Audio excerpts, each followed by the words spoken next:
Hello and welcome to another episode of Sports and Songs podcast. We're on season 5, episode number 44. Andy, tonight's the songs edition. How are you doing? Good, and welcome to September Soundtracks. Yes, this month of September, every Thursday for our episodes, we're going to be doing album reviews of strictly soundtracks only. So tonight we begin. We're calling it Soundtrack September or September Soundtracks. Yes. And I think we're going to do it every year, probably. You think? Yes. I think we could. There's many to pick from. Many are underrated. So we're going to kind of do a deep dive, right? And we're sticking with just soundtracks from the 80s this month. So 80s only. Okay. That's our criteria.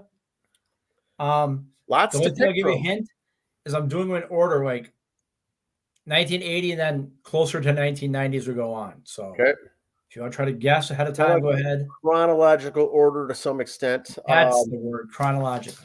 Lots to cover. I mean, there's so many soundtracks, especially the 80s seems to be, of course, we grew up in that generation, so it just seemed like a lot maybe, but let's kick it off. I'll hand it over to you here. Yes, a lot of you have seen the show before. This won't surprise you. We are talking about the original motion picture soundtrack for The Blues Brothers. Okay, there we go. 1980 it came out, June of 80. The Blues Brothers original soundtrack recording, later re-released as The Blues Brothers, music from the soundtrack of the Blues Brothers band. It's actually their second album, follow-up to their debut live album, Briefcase Full of Blues. Okay. Just so you know, John Belushi and Dan Aykroyd actually sang. Dan Aykroyd actually plays harmonica. So not just characters and someone's lip syncing. They actually do the singing. Kind of started out as a bit on Saturday Night Live with the beat. They were like bumblebees. And then they realized, hey, we can really sing and people think it's okay. And it carried from there. Anyone who knows Dan Aykroyd, he is a big, big blues fan. So this was just his wheelhouse. He just, he couldn't be happier. The song, actually the cover reused from the Blues Brothers, mentioned above, performed but is uncredited. Dan Aykroyd and John Belushi, various had done before. However, the song was removed from the original soundtrack the night before due to copyright. So they did have some issues with some songs they did. Here we go. We'll go through the song listings before we go into a lot of other stuff, because this movie was not just all blues songs were in this one. If you listen to the movie or if you know the movie or anything else, you're not going to be too surprised, but you'll be surprised. Chicotte Caddy, the Peter Gunn theme. Give Me Some Lovin' was number 3. Song 4 on the soundtrack. Shake a Tail Feather. Everybody Needs So. The Old Landmark. Think is number 7, the Aretha Franklin song. The one she does when they're in the diner and they're trying to get their guy out from the kitchen to join them. Where they order 4 fried chickens on a Coke and dry white toast. The theme from Rawhide, which they sing when they're in the cowboy bar, that plays 2 styles of music, country and western. Minnie the Moocher, Sweet Home Chicago, and of course, Jailhouse Rock at the end. The Blues Brothers original soundtrack recording is their second album, released June 20th, 1980. It was a follow-up to their debut live album, Briefcase Full of Blues. The band toured the same year to promote the film, later releasing a second live album, Made in America, which featured a top 40 track, Who's Making Love. The soundtrack was recorded in Chicago at Universal Recordings Corporation at the same time the movie was being filmed, with the exception of Give Me Some Lovin', which was recorded at the plant in Los Angeles, and The Old Landmark, which was recorded at the Universal Studios on the West Coast, with overdubs later added in New York City. The songs on the soundtrack album are a noticeably different audio mix from the film, with the saxophones and the horns kind of being added in and kind of tweaked in there later. Also heard in the film during Shake a Tail Feather, though no baritone sax is present. The female backing vocals on Everybody Needs Some Love Though the band had no other backup singers besides Jake and Elwood in the film, a number of regular band members, including the saxophonist Tom Scott and drummer Steve Jordan, not of the Minnesota Vikings, perform on the album but are not in the film. A lot of the band at the time, too, was the Saturday Night Live band. So if you watch Saturday Night Live at the time, you see some familiar faces. Here's a couple of neat tidbits.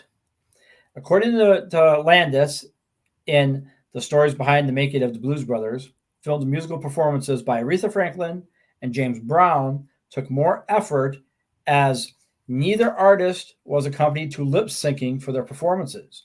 This was back then, before now. They had to lip sync their songs, they had to audio it in later. Okay. You're just at a sound studio on a stage and you sing, it's going to sound like crap. So kind of to lip sync it so they get audio over it. And Aretha Franklin and James Brown are professionals. It's not anybody else where they, well, sure, I can lip sync. No. So that was kind of an issue for them. Cab Calloway also wanted to perform a disco version on his signature tune, Minnie the Moocher, having done the song in several styles in the past, but Landis insisted the song be done in the original big band arrangement. So that's that. Give Me Some Lovin' was a top 20 hit for the Blues Brothers, peaking at number 18. The album did sell over 1 million copies. Platinum. Now, like I said, I read off the 11 songs, but if you've seen the movie, which I'm sure you have, or else they'd yank your citizenship. Wow. Here's 11 other songs that you heard in the movie but aren't on the soundtrack. A lot of times, a lot of these movies today, they're just dying to get 10 songs. So if they use like 2 words from a song or a sentence from a song as you're walking across the kitchen, boom, they throw that song on the soundtrack. Not so much here. I'm not going to go through all these, just a few of the kind of tell you where they are. Like the Peter Gunn theme was used, like I said in there, was one of them. Where's what I had the list here? Okay, here. Somebody Loan Me a Dime plays at the beginning of the film when Jake is escorted from his prison cell in Joliet. Shake Your Moneymaker during their visit to the orphanage. Otis Redding has a couple songs. Louis Jordan. The one I wanted to bring up, that I thought was kind of neat, Johnny Lee Hooker. But there's a scene where Murph and the Magic Tones, the instrumental, plays while the Magic Tones discuss putting the band back together. The song you hear in the background is Just the Way You Are by Billy Joel. Okay. So it wasn't all blues or a couple of the country songs like when they did Rawhide and stuff like that. You know, Stand By Your Man by Tammy Wynette. They had that in there. And Billy Sherrill wrote it. Hank Williams Jr., You're a Cheating Heart. Hank Williams Sr., I'm sorry, You're a Cheating Heart. Kitty Wells did that. So there was some country songs in there because they were at the country western bar.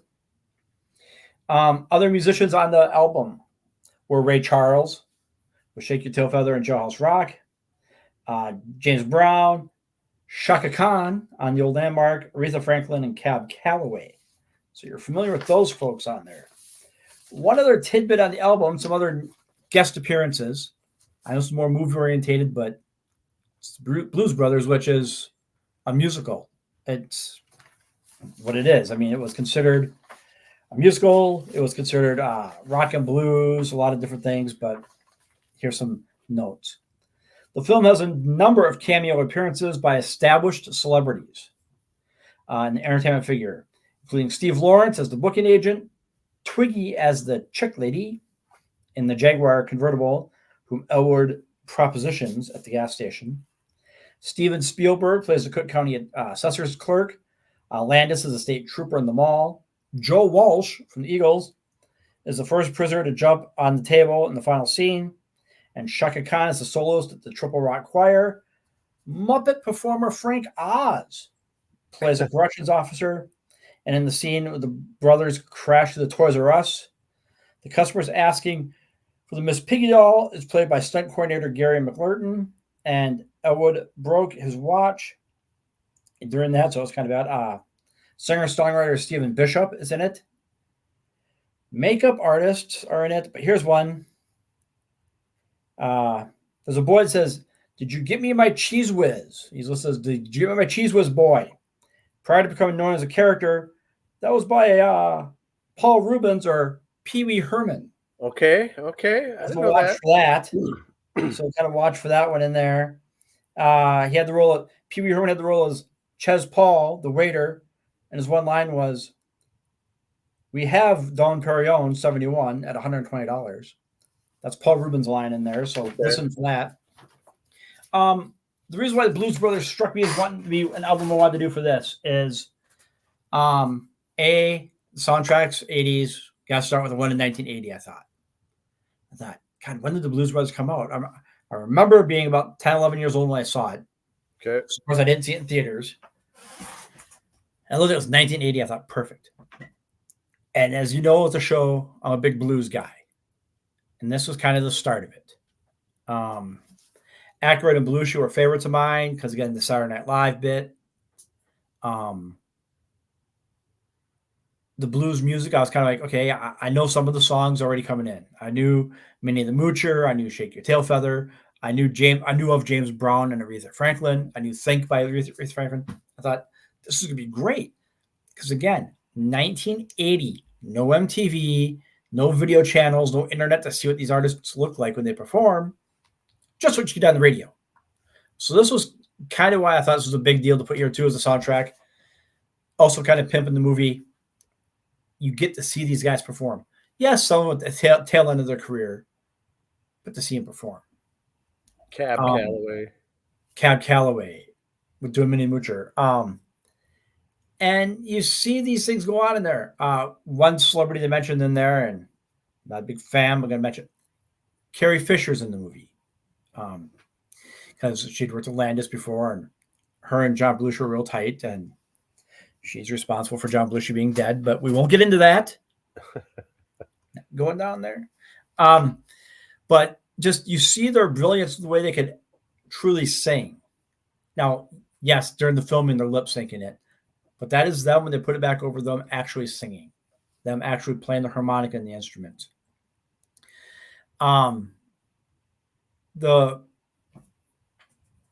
choreography, it's blues. There is none. There's a little bit in the dance scene and the thing with Aretha Franklin in the diner. I'm sure that's choreographed, but when you look at it, I'm pretty sure they didn't practice that much. They kind of got it going because it just looked like they were having fun. They knew what they wanted to do. There was no pressure on this, like, oh, we got to make our movie work. It looked like they had fun making the movie. The sound, so therefore, it went to the soundtrack being fun. If you don't like the blues, still at least listen to this on Spotify before you buy it. So let's do a couple of songs. You're going to know Cab Calloway. You're going to know the others. But listen to their stuff too. And just kind of open your ears real wide, like Johnny Fever would say. Just listen. Not saying you're going to appreciate the blues as much as I do, but when you appreciate the blues, you're going to appreciate rock and roll a lot more. You appreciate some of the rock from the 80s a lot more. There, that's kind of my it's educational bit for the day too. You'll I may go back and listen to the soundtrack again, or even just watch the movie again, because since my appreciation for the blues is more recent, it would be well worth it to do it as part of the homework segment. And as you're watching it, like I said, you're kind of have to watch it again for the first time. You watch the parts going, oh, that's John Lee Hooker. That's what he plays. I mean, you've heard the name, you've heard those songs, but you haven't put that two and two together. So that's your extra credit is when you're hearing it going, oh, that's the John Lee Hooker. Okay, that's what he played. Okay. Oh, Minnie Moocher. Okay, that was him for the song. Okay, got it. You kind of put those two and two together. So it gives you a reason to watch again for the first time, not just for the burger jokes and a couple neat songs. Oh, they're driving through the mall. That's funny. I can't wait to that scene. Pay attention to the songs. Pay attention to the side actors and see who's who. So, double dip, soundtrack, watch the movie. A lot of cameos as well, and the actual musicians from all those scenes as well. Very good album, 1980 for those. I'd still not have the little kids watch it. And if I'm sorry, the best line in the whole movie, maybe because, like I said, I was 11 when I heard it, so I giggled really hard when he goes, "You fat penguin." for some reason, that just made me giggle at 11. I just thought that was hilarious. And I still laugh like a little boy when I hear that.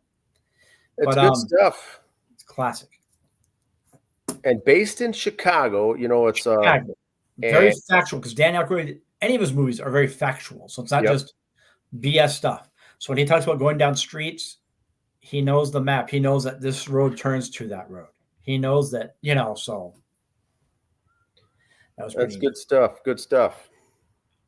Blues Brothers, 1980, the soundtrack. Yes, June of 80. So the summer, you just got out of school. Why not watch a Saturday Night Live based movie? So I've got some other notes and tidbits here, Andy. Yes, fire away. Here's what we've got. All right. November 1st coming up is Mad Alice, another show coming up. And so these guys are good. It's a combination of Mad Season and Alice in Chains, of course. Very good stuff. Now, this one's happens to be a 21 plus show. But look at the price once again. You're talking $10 at the door for the music, the sound that this group makes. You'll be going back in time. Friends of the show, by the way. Friends of the show, yes. We've had them on. Mad Alice, very good group. Highly recommend it. If you're a fan or not, you still appreciate it. You'll know the songs. Yep. Now, Foreigner's coming to Mankato Saturday, September 28th. It's their farewell tour, Andy. Recently put in the Rock and Roll Hall of Fame finally, too. Yeah, so they are coming here end of the month. But guess what's tomorrow? Pop Rocks at the Bowl. Good location, good group. Once again, $10 cover. The music these guys play is awesome. This always brings quite the crowd into the Shakopee Bowl. You can expect maybe 300 people tomorrow night on a Friday night. 8 p.m. kicks things off. Voice of experience from going to the bowl. Spend the extra $10 for yourself and call ahead and get a seat, either at the bar or at a table or something. Yeah, they do have. You can reserve table at the bar, to actually sit down and order your food and drinks, or a spot at the bar. If you don't have either of those two things, you will be standing. That's how full, that's how busy these events get. If you don't mind that and you want to be out on the dance floor. And $10 it is, yeah. Then it doesn't matter. But if you want to sit and relax and rest up, because those tables and seats and bar stools do sell out. They're usually an extra $10 for that. And but it gives you a little place to set up camp for the show. Yes. Now, Shirts and Skins, longtime Minnesota band here. They already played the show here on the top September 2nd. Now we're coming up tomorrow night, and this weekend is where they're playing here. It's coming up Shooting Star Casino. Northern Minnesota, Northern Minnesota, mixed up of Staples Lake. So some appearances by Shirts and Skins. Very good band. Now, Queen of the Reich.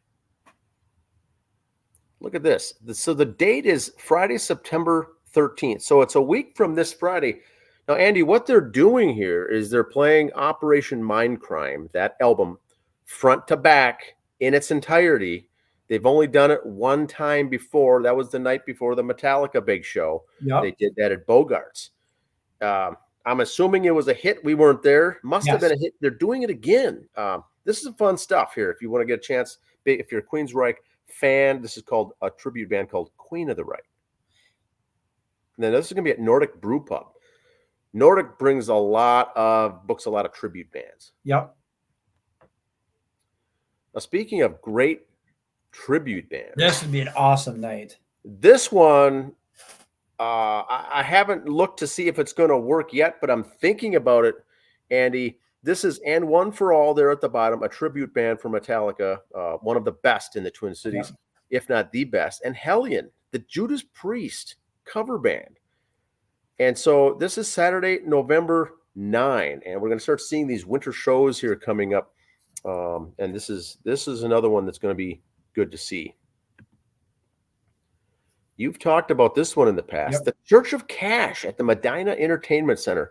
Once again, if you're a fan or not of Johnny Cash or that music, this is very good show. This is live from Folsom Prison, right?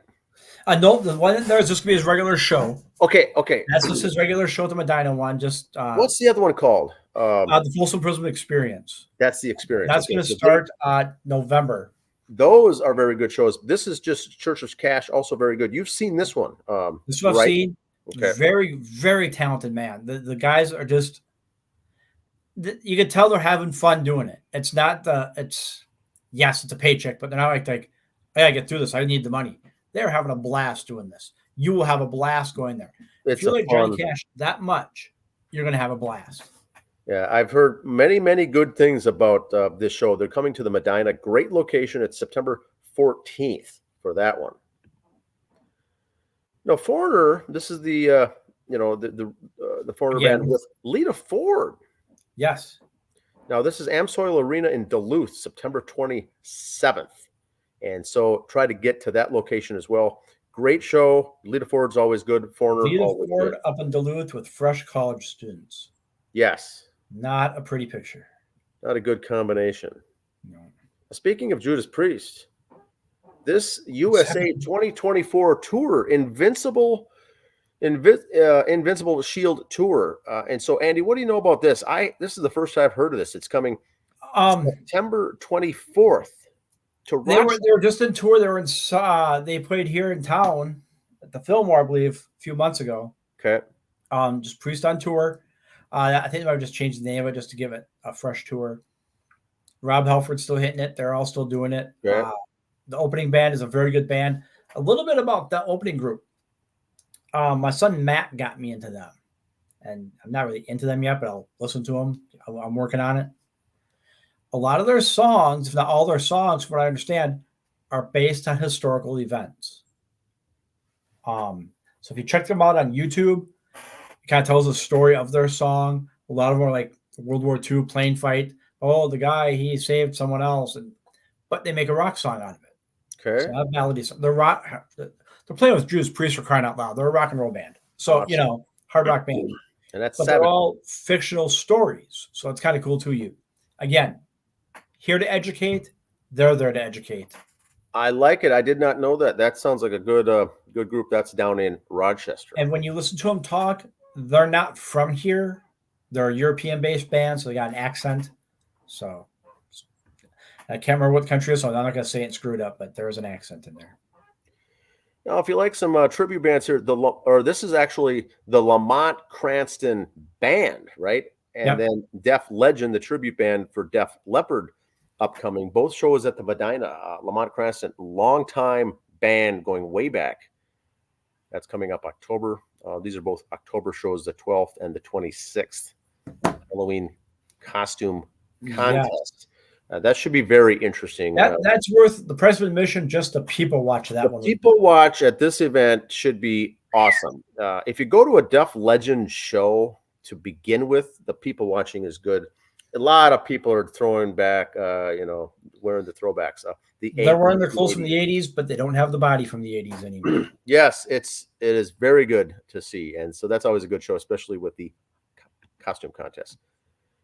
Now, Martin Zeller has this tribute to Neil Diamond, and also at the Medina. That's coming up in November. That would be very good as well, along with Night Moves, the ultimate Bob Seger tribute band. Now, Andy, what's your thoughts on this? A Bob Seger tribute band. I like Bob Seger if he's on the radio. I've never owned Bob Seger stuff. Correct.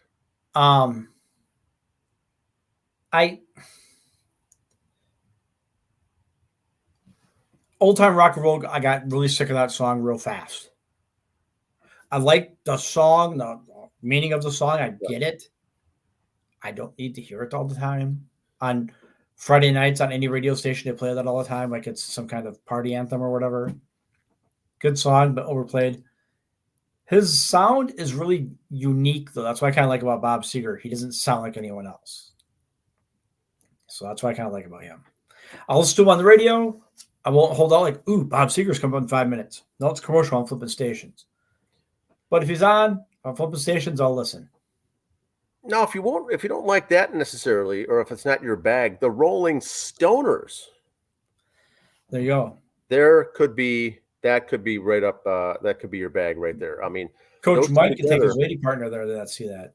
awesome stuff there for that. I mean, I also wonder if there's a big enough market for a Bob Seger tribute band myself.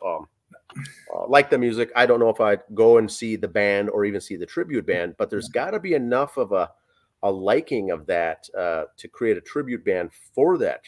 Again, I'd see him because I'm seeing the other band with it, you know. Yeah. And I don't know these two bands. Maybe there's a lot of guys that are in the Rolling Stoners or in the Bob Seger one. I'm not positive. I'm not familiar with that group. I see. But at the Medina Entertainment Center, it's going to be a good show regardless there. But that's what I've got for. And you can't go wrong with Neil Diamond either. You gotta take. I mean, even the Martin Zeller Band doing a tribute to Neil Diamond. That's going to be good stuff. You don't have to be a fan of the tribute band to enjoy their music. You'll know all the songs. Yeah, it's like Bob Seger. You're gonna know. You're gonna hear going, "Oh, that was Bob Seger. I didn't know that." Same with Neil Diamond. Oh, that was him. Yeah, good stuff. All local, great shows coming up here in the fall and October, November timeframe. But it's already, it's September 5th. Labor Day's done. It's going to start getting into the outdoor venues are going to be done. The outdoor patios are going to be done. Everyone's going to be moving inside. Good stuff. That's all I've got. Anything else? Pick up now.